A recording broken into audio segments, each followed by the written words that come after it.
Hello students, myself Arun Kumar Sharma, your history teacher. I hope you will be fine. And today we will resume the last theme 4, the Central Islamic Land. Kendriya Islamic Bhubag. Topic 1. What were the features of the lives of the Bedouins in the early 7th century? जो 7th century थी उसके प्रारंभिक दिनों में बेडियंस की life के क्या विशेषताएं थी। बेडियंस वर अरब, वे अरब थे। The main features of their lives as follows, उनके जो मुख्य विशेषताएं थी उनकी लाइफ की वो नीचे दी गई हैं। 1. दे लेड नोमेडिक लाइफ, वे एक नोमेडिक लाइफ मीन्स एक घुमंतु जीवन बिताते थे। इस means they were not they were not stay at one place, and they moved from place to place in search of their jobs, work, etc. They were indulged in looting, plundering and internal quarrels. वे किस में शामिल थे? वे लूट मार में indulge होते थे और उनमें इंटरनल क्वेरल्स भी बहुत होते, यानी आपसी झगड़े भी होते थे। देवर कैमिल पेस्टोलिस्ट, वे कैमिल यानी ऊँटों को पालने वाले चरवाहे थे। And moved with their animals from oasis to oasis, और एक ओएसिस से दूसरे ओएसिस तक ये जाते रहते थे। Date palm and camel milk were their main diet, और डेट पाम में खजूर और कैमिल मिल्क और ऊंट का दूध उनके मुख्य भोजन था। Their social organisation was based on tribes, और इस प्रकार इंडिपेंडेंट ट्राइब्स, उनका जो सामाजिक जो संगठन था वो ये था कि वे इंडिपेंडेंट ट्राइब्स थे, यानी स्वतंत्र कबीले। Topic 2. What is meant by Abbasid revolution?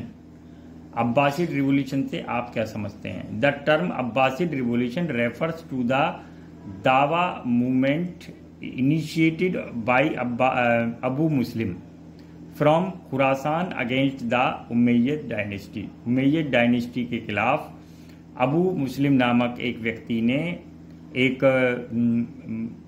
नया मूवमेंट शुरू किया था और उसका नाम था दावा मूवमेंट, और इसका उद्देश्य था उमैयद डायनेस्टी को उसका रिमूव करना, हटाना। The revolution put an end to Umayyad dynasty which ruled 661 to 750 CE, और इस मूवमेंट से उमैयद डायनेस्टी को हटना पड़ा और उसने शासन किया था 661 to 750 CE तक। With the fall of Umayyad dynasty, जब उमैयद डायनेस्टी फॉल हो गई, डिक्लाइन हो गई, समाप्त हो गई, इन 1750 CE अब्बासिड केम टू पावर, तो अब्बासिड पावर में आए एंड रूल टिल 1250 CE तक उन्होंने रूल किया, शासन किया। Students, our next topic is topic 3. Give example of the cosmopolitan character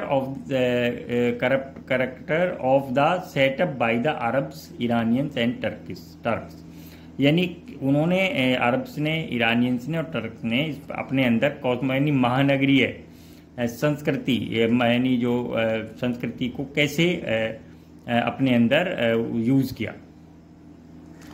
the vast Arab empire was inhabited by the people of multicultural identity, यानी जो वास्ट अरब एम्पायर था वो ऐसे लोगों से था जिनकी जो कल्चर वो डिफर करती थी, एक जैसी नहीं थी, अलग अलग थी, और उनकी identity, cultural identity quite different थी। कोई मुस्लिम, क्रिश्चियंस एंड ज्यूज, उसमें तीन ही रिलीजन के लोग शामिल थे।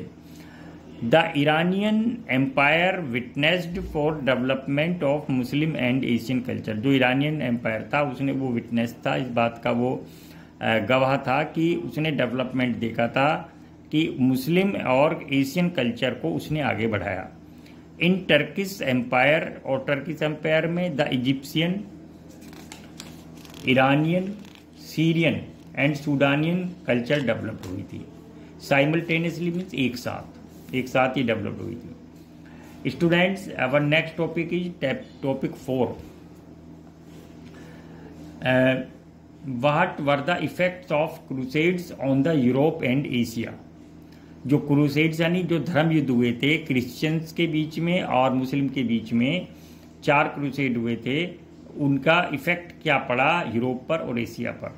The crusades resulted in fall of authority of feudal lords in Europe and increase power of monarch. सबसे बड़ा जो रिजल्ट हुआ, सबसे बड़ा जो चेंज ये हुआ कि यूरोप में एक्चुअली उस समय फ्यूडल लॉर्ड्स यानी जो सामंत थे वे बहुत ज़्यादा पावरफुल थे, लेकिन इसके बाद वहाँ मोनार्क या किंग या राजा पावरफुल बन गए।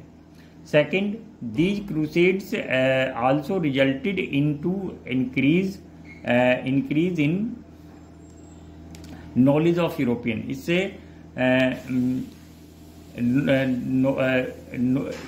इससे उनकी यानी यूरोपियन की नॉलेज में बहुत इंक्रीज हुआ, यानी उससे पहले उनको इतने नॉलेजेबल नहीं थे।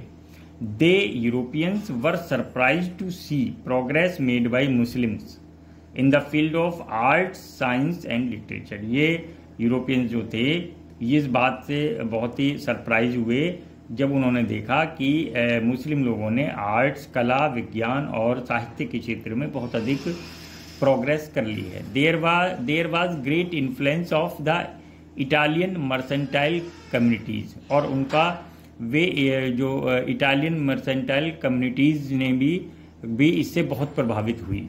व्यापारी वर्ग जो तो इटली का जो व्यापार करता था, in trade between east and west, और ईस्ट एंड वेस्ट में जब ट्रेड हुआ तो उनको भी मर्सेंटाइल जो कम्युनिटी इटली की वो भी मुस्लिम कल्चर से, इस्लामिक कल्चर से बहुत इन्फ्लुएंस हुई।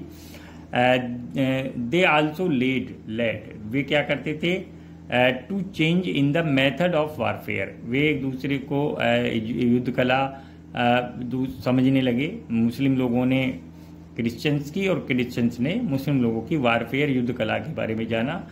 For defence purpose new forts were constructed, और इस प्रकार उन्होंने नए किले भी बनवाए जिससे कि वे अपने टेरिटरी को कंजर्व कर सकें, बचा सकें, प्रोटेक्ट कर सकें। Students, topic 5, how were the Islamic architectural forms different from those of Roman empire. यानी जो इस्लामिक आर्किटेक्चर था, यानी भवन निर्माण कला या वास्तुशिल्प, वो रोमन एम्पायर से कैसे डिफर करता था, अलग कैसे था, उनमें डिस्टिंग्विश करिए।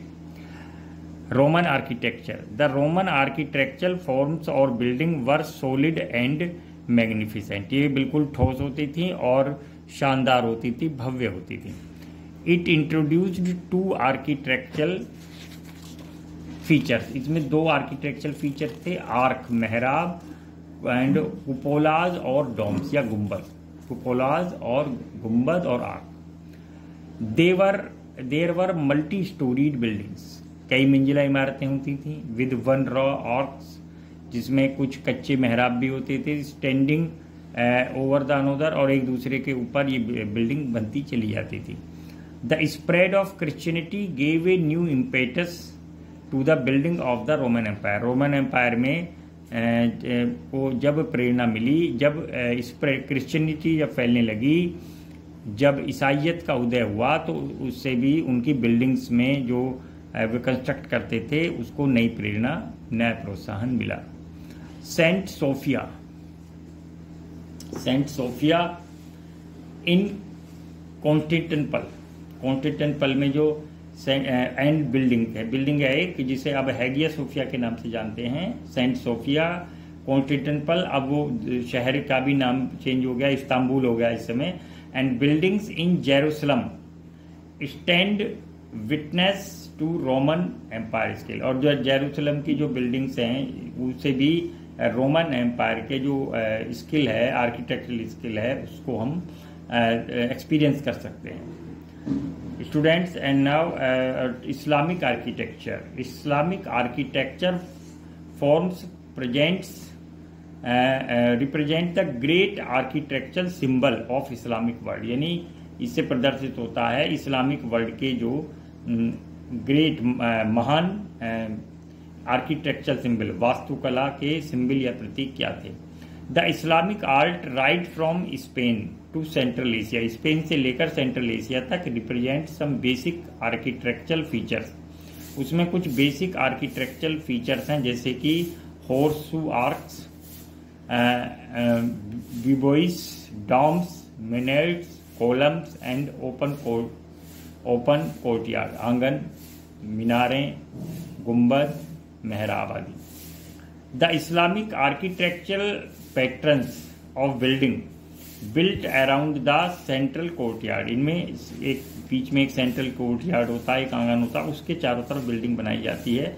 नॉट ओनली की फीचर्स ऑफ द मॉस्क, ये मॉस्क का ही की फीचर नहीं है मस्जिदों का, बट आल्सो जो सराय बनाई जाती थी, इन बिल्ट फॉर द कारवां जब चलते थे, काफिला चलता था व्यापारियों का, वो तो कहीं उनको स्टे करने के लिए एक प्लेस की जरूरत होती थी, तो उस समय उसको बोला जाता था सराय। इसे को इन भी इंग्लिश का एक वर्ड है इसके लिए, इन। एंड पैलेसेस, महल, कैलीग्राफी, सुलेखन यानी हैंड रिटन, हस्तलेखन, एंड ज्योमेट्रिक डिजाइन्स, और ज्यामितीय जो आकृति होती हैं, वर आल्सो यूज की गई। डेकोरेट आर्किटेक्चर एंड मैन्यूस्क्रिप्ट, यानी इस प्रकार इनका यूज भी किया गया, जिसको सजावट के लिए किया गया। आर्किटेक्चर एंड मैन्यूस्क्रिप्ट, और आर्किटेक्चर में भी और मैन्यूस्क्रिप्ट, हाथ से लिखी पुस्तकें।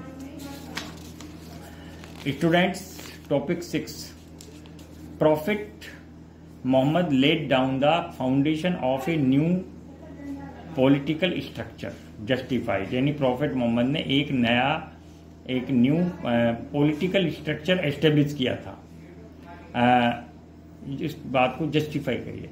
ही replaced the tribal organisation with a state and the state was encompassed with a number of tribe, यानी उन्होंने क्या किया था, उन्होंने ट्राइबल जो ऑर्गेनाइजेशन थे, कबीले थे, उनको उनकी जगह एक स्टेट, एक राज्य या एक देश की जो है कंसेप्ट लाए वो। एंड इस प्रकार ये जो स्टेट थे, ये भी चारों तरफ ट्राइब से ही घिरे होते थे, यानी इनके चारों तरफ ट्राइबल कम्युनिटीज होती थी।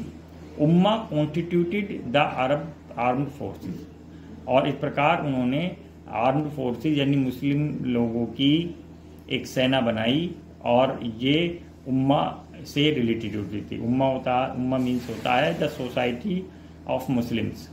ही was a religious leader as well as law giver, वे एक धार्मिक लीडर भी थे, नेता थे, और साथ में लॉ गिवर यानी उन्होंने इस्लाम धर्म के लिए कानून भी दिए।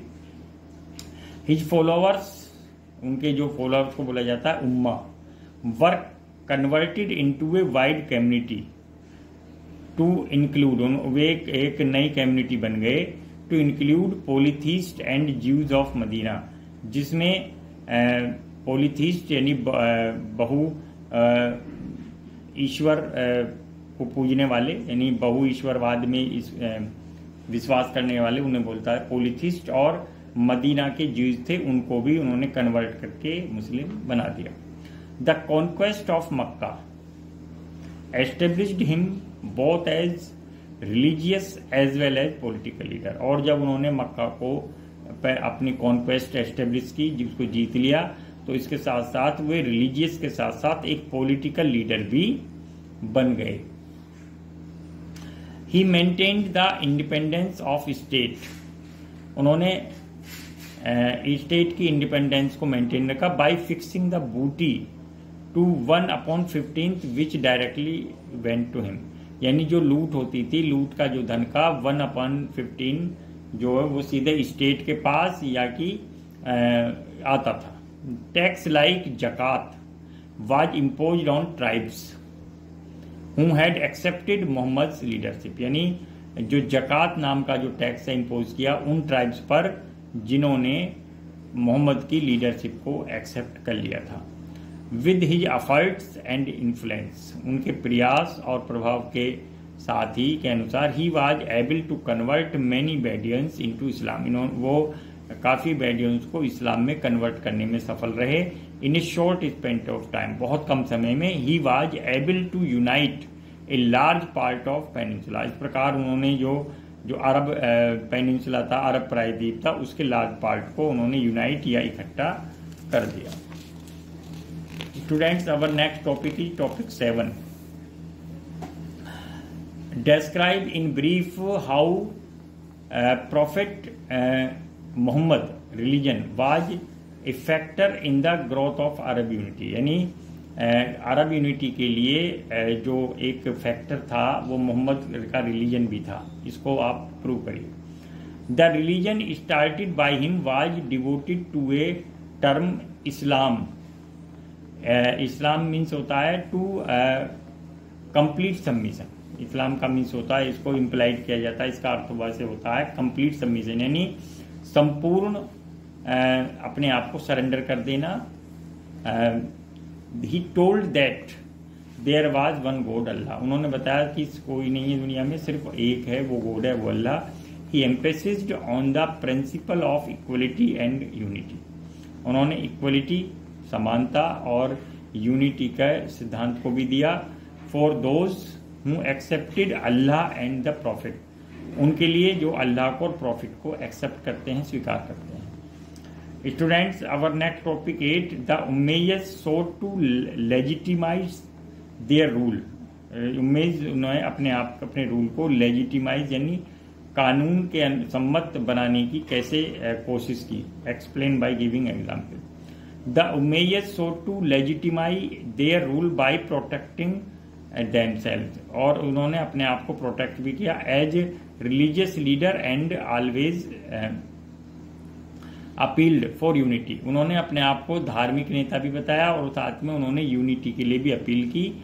एंड सप्रेस्ड देयर रेबल्स, और अपने जो विद्रोही थे, जो विद्रोह कर रहे थे, उनको सप्रेस यानी कुचल भी दिया, उनको रिमूव किया। On the name of Islam, इस्लाम के नाम पर। They wanted to retain their social identity, और इस प्रकार लेकिन फिर भी अपनी जो सोशल आइडेंटिटी को बनाए रखना चाहते थे। द उमैय्यद सुल्तान अब्द अल मलिक, उमैय्यद सुल्तान का नाम था Abd al Malik, replaced Greek and Pahlavi with Arabic. उसने ग्रीक और पहलवी जो लैंग्वेज थी उनको हटा दिया और उसकी जगह यूज़ किया अरेबिक लैंग्वेज का as the language of administration. और इस प्रकार उन्होंने जो एडमिनिस्ट्रेशन या शासन की जो भाषा थी उसे अरबी भाषा को बना दिया। ही आल्सो रिप्लेस्ड दिनार एंड सिल्वर दिरहम सर्कुलेशन, और साथ में उसने जो दिनार को रिप्लेस करके उसके स्थान पर दिरहम का यूज करना शुरू किया। Students, following are some questions, write the answer of this question in your notebook. What were the features of the lives of the Bedouins in the early 7th century? Short. What is meant by the Abbasid revolution? Short. Give example of the cosmopolitan character of the setup by the Arabs, Iranian and Turks. Short. What were the effects of crusades on Europe and Asia? Short. How were the Islamic architectural forms different from those of Roman empire? Roman empire और दोनों में architecture में क्या difference थी उसको आप explain करिए। Question 6। Prophet Muhammad laid down the foundation of a new political structure. नए पॉलिटिकल स्ट्रक्चर की मदद के जस्टिफाई इट, इसको जस्टिफाई करिए। Describe in brief how prophet religion, जो प्रॉफिट का जो रिलीजन था, वाज ए फैक्टर, एक फैक्टर था in the growth of Arab unity, Arab unity में। And next question, the Umayyads sought to legitimise their rule, explain by giving example. Thank you very much.